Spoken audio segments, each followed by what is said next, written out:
Hello, everybody. We've got something new going today, and it's called the name of God described.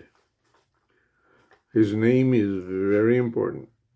You must not deal with it in vain. Joshua 7:9.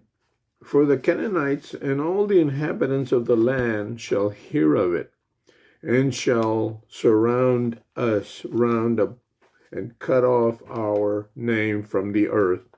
And what wilt thou do unto thy great name? God's name is great. It's great. God is great. That's what makes his name great, because he's great. Willing to endure the rebellion of the people and respond to their waywardness with grace and faithfulness. God will always show his mercy, merciful love, instead of his righteous judgment. Did you hear that? God will always show his merciful love instead of his righteous judgment.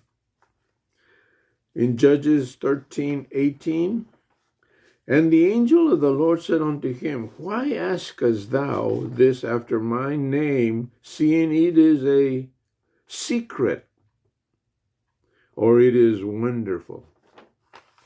The angel refused to give his name, affirming that his name was wonderful, extraordinary, beyond understanding. God's name. Isaiah 63:14. As a beast goes down into the valley, the Spirit of the Lord causes him to rest. So didst thou lead thy people to make thyself a glorious name. His name is glorious. God's grace was not eradicated in the spite of Israel's rebellion. See? You know, Israel was always rebelling against God. God will deliver his people from their oppressions. God's not moved by how his people are. God and his name is glorious. God will always be God. Nothing can change him. Not even the way you act, not even the way you are. It's not going to change God. In Psalms 135:13, Thy name, O Lord, endureth forever, and thy memorial, O Lord, throughout all generations. God, that I am. God is everything he was. I am to the Hebrews, and his name is still with us in our time. See, the Yahweh was the God of Abraham, Isaac, and Jacob.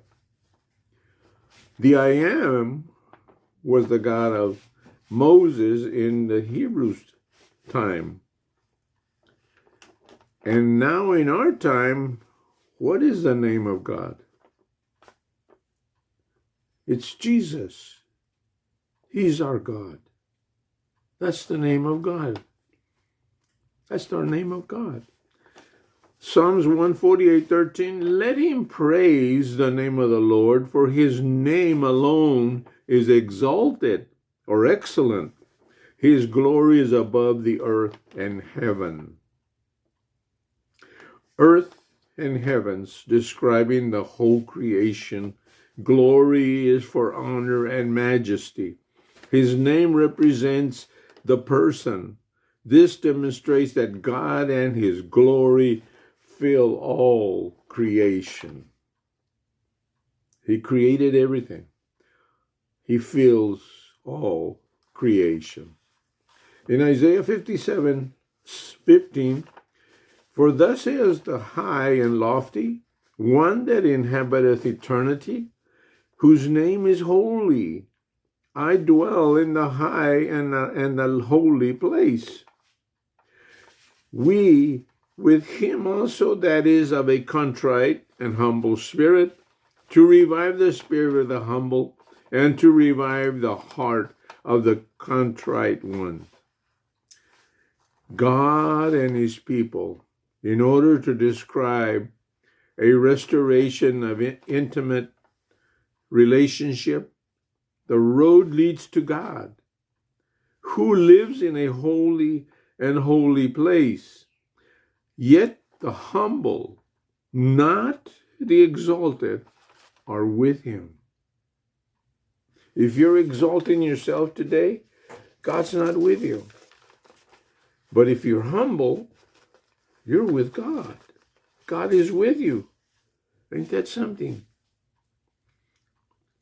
Today we cover the name that is above all names.